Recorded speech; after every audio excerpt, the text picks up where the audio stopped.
Well, I'm super excited as I'm off to tell my first pub dining fable today. I want to find out some of the best pubs for food in the area.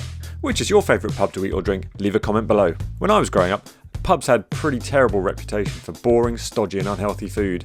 But that's definitely changed with the introduction of gastropubs and even some Michelin-starred ones. So it's fair to say some pubs have massively upped their game and are now at the forefront of the UK culinary scene. So today, I'm going to be starting a playlist of brilliant pubs in the area to see if they can compete against the restaurants.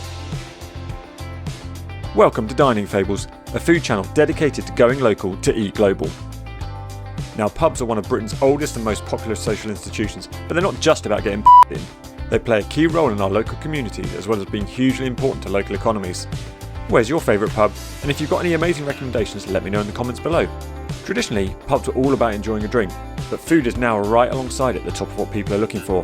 The line between pub and restaurant is definitely blurring, so I'm very much looking forward to seeing how they compare to the restaurant dining fables. So what do you think? Restaurants or pubs? Which is better?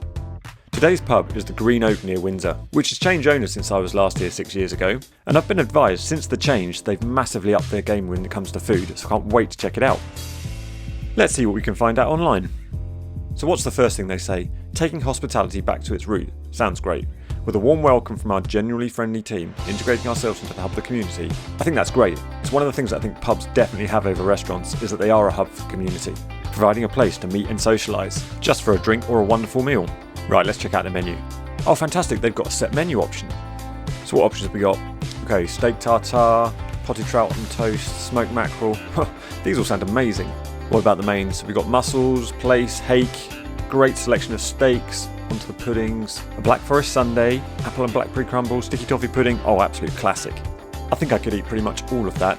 Okay, have a look at this, the pricing. So the set menu is priced at 21 quid for 2 courses and £24 for 3 courses. That sounds like an absolute bargain. I don't seem to find too many photographs on the website, so I'm going to head over to Instagram right now, see what we can find. Oh yes, look at this one. So this is their classic shepherd's pie. Not seen it look like that before. What's next? Oh, here we go. So this is red-legged partridge with turnip mash. Again, looks delicious. Right, that's enough research. Let's get out of the virtual world and into the real world. Let's eat out. So what did I order? Well, for starters, I went for the steak tartare, which has to be one of France's signature dishes, but I rarely find it in this country, and even less likely in a pub. If you don't know, it's a dish made from premium raw beef, and it's simply seasoned and served with a raw egg. Oh, just look how much that egg oozes into it. It's wonderful. That's a seriously fresh egg. Now, I'm not exactly sure which other ingredients the chef has put in, but I'm guessing gherkins, shallots, with parsley all the way through it too. And even these flatbreads are lovely. They've got a lovely mixture of seeds on top, and they've got a real snap to them. It gives an otherwise soft dish a great bit of crunch. Okay, I think I'm going to have to add a bit of Tabasco for that cheeky bit of heat. How spicy do you like your food?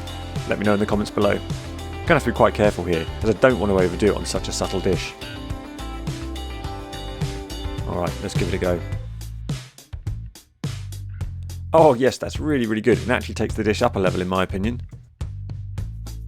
Now, I completely understand that the idea of eating raw beef is a bit hard for some people, but in my mind, it's not really any different to enjoying good sushi. You can actually watch my sushi dining fable from Miyazaki and Maidenhead if you wait for the restaurant playlist at the end of this video. One of the things I think is great about steak tartare is that it's also a brilliant way for any restaurant that serves fillet steak to use up any leftover odds and ends from a premium cut of beef, and it avoids waste.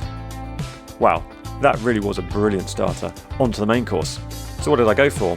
Well, this time it was the St Mary's Bay Plaice shaved fennel, lemon and caper butter sauce. Just look at this dish. I love the contrast between the blackness of the pan-fried skin and the bright white flesh. I just know this is going to taste amazing. Okay, here we go. Try and get a little bit more of this butter sauce. Oh wow, yeah, that really is awesome. Oh, it's delicious. I actually make a similar sauce to this at home to go with sea bass, but without the fennel, so I think I'll be adding that next time, as it works really, really well. Now, you may have noticed that I didn't order any sides with my main course.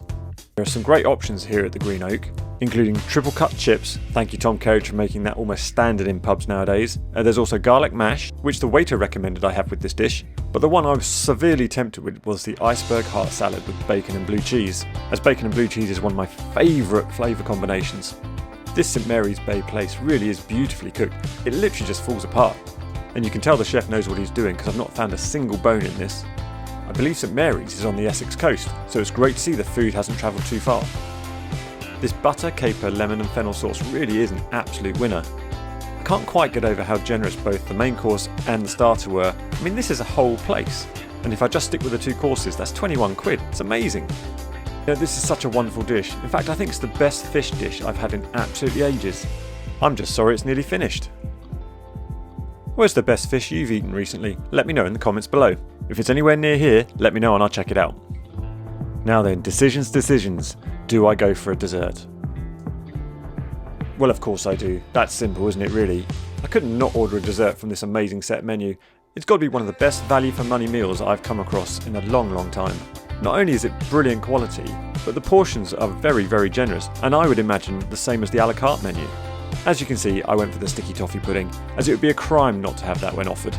Now, I don't have much of a sweet tooth, but even I struggle to say no to this dessert. Oh wow, this really is absolutely wonderful.